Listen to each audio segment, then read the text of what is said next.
గత వారం రోజులుగా ఆహారం తీసుకోకపోవడం వల్ల ఈరోజు ఐసీయూకి పోవాల్సిన పరిస్థితి వచ్చింది. కానీ వారం రోజులు అయిపోయింది. మనం దాదాపు 2 నెలల కిందటే మన ప్రోగ్రాం అనౌన్స్ చేసినాం.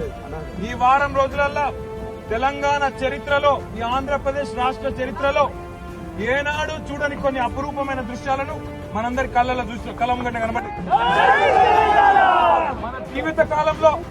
మన జీవిత కాలంలో మళ్ళా ఇట్లాంటి దృశ్యాలు చూస్తామో లేదో అంటే నాకైతే నమ్మకం లేదు. అందుకే మా విద్యార్థి చేసిన నాయకులు నిన్న కూడా వచ్చి నౌ ఆర్ నెవర్ అంటే ఇప్పుడు కాకపోతే ఇంకెప్పుడు కూడా తెలంగాణ రాదు అనే ఒక ముందుకు వచ్చి కేసీఆర్ కూడా శారీరకంగా బలహీనమైన వ్యక్తి. నిజానికి ఆయన బరువు 47 కిలోలు. కానీ ఇప్పుడు ఈ 7 రోజుల దీక్షతోని దాదాపు 6 కిలోల బరువు తగ్గి ఇప్పుడు 41.5 కిలోలు ఆయన కేసీఆర్. ఈ రోజు డాక్టర్లు చెప్తా ఉన్నారు ఏ క్షణంలోనైనా ఏమైనా కావచ్చని చెప్తున్నారు.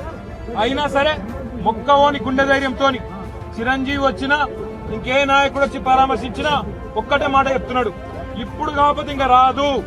ఎట్టి పరిస్థితుల్లో మా విద్యార్థులు, మా యువతరం అంతా ఈ రోజు బ్రహ్మాండంగా శివమెత్తి తెలంగాణ వ్యాప్తంగా ఒక్కొక్క ఎమ్మెల్యేను, ఒక్కొక్క కాంగ్రెస్ పార్టీ ప్రజాప్రతినిధిని మెడలు వంచి తెలంగాణ దేవుడానికి సిద్ధంగా ఉన్నారు. అట్లాంటప్పుడు నేను దీక్ష విరమించి గాని లేదా నా ఆరోగ్యం బాగలేదని గాని నేను ఇంకపోతే వాళ్ళందరి మనసులు నొచ్చుకుంటాయని చెప్పి ఈ రోజు సావుకు కూడా కేసీఆర్ గారు సిద్ధపడి ఈరోజు హాస్పిటల్లో ఉన్నాడు. ఇప్పుడే ఈ రోజు ఉదయమే కేసీఆర్ గారిని 9 గంటలకు కుటుంబ సభ్యులం కాబట్టి డెఫినెట్ గా మా బాధ మాకున్నది కాబట్టి సార్ విరమించండి సార్. విద్యార్థులే కథానాయకులే ముందు కదులుతున్నారు.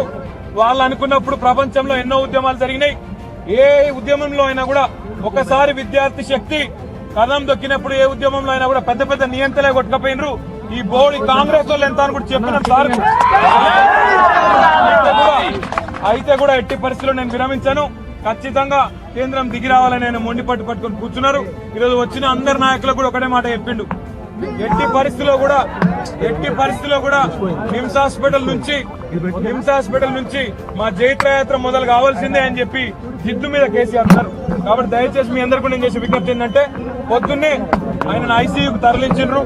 ఎందుకంటే గుండె గాని ఇంకోటి గాని మామూలుగానే శారీరకంగా బలహీనమైన వ్యక్తి, మానసికంగా చాలా బలమైన వ్యక్తి అయినా కూడా శారీరకంగా బలహీనమైన వ్యక్తి కాబట్టి పొద్దున్నే తరలించిండ్రు. ఇప్పుడు ఐసీయూలోనే ఉన్నారు. ఎవరిని కూడా చూడనిస్తలేరు.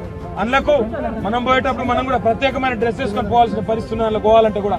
అందుకే ఉదయం నుండి మమ్మల్ని కూడా 2 కారణాల వల్ల ఐసీయూలకు అనుమతిస్తలేరు. ఒకటేంటంటే ఆయన ఏమైతుందో అంటే లోపలికో ఎవరు మాట్లాడినా కూడా ఆయన బీపీ పెరుగుతున్నది, ఆయన గుండె రేటు కూడా పెరుగుతున్నది. ఎందుకంటే మాట్లాడిన కొద్ది భావోద్వేగం పెరిగి ఇమోషనల్ అయిపోయి ఏడుస్తున్నాడు. ఈ రోజు కూడా 3 పిల్లలు చచ్చిపోయింది కాబట్టి ఆ భావోద్వేగం తట్టుకోలేక కూడా ఏడుస్తున్నాడు. కాబట్టి మీరు రావద్దు, ఆయన గుండె రేటు పెరుగుతున్నది, బీపీ కూడా ఆగమాగం అవుతున్నది కాబట్టి రావద్దు చెప్తున్నారు. రెండోది ఏంటంటే మొత్తంగా 7 రోజులు నీరసంగా ఉన్నాడు కాబట్టి ఇన్ఫెక్షన్లు వచ్చే ఛాన్స్ ఉంటుంది. ఇమ్యూనిటీ లెవెల్ పడిపోతుంది కాబట్టి రోగనిరోధక శక్తి తగ్గిపోయింది. కాబట్టి ఇప్పుడు ఎవరు పోయినా మనకేమైనా చిన్న ఇన్ఫెక్షన్ ఉంటే కూడా ఆయనకు వచ్చి అంటుకుంటే అది పెద్ద జబ్బయ్యే ప్రమాదం ఉంటుంది, లైఫ్ కే డేంజర్ అవుతుంది. కాబట్టి ఇవ్వాలని రావద్దని చెప్పిండ్రు. దయచేసి అందుకే ఇంత దూరం వచ్చినా కూడా కేసీఆర్ గారిని చూడలేదన్న బాధ మీకు ఉండొచ్చు కాక, కానీ ఇంత దూరం వచ్చినా కూడా దయచేసి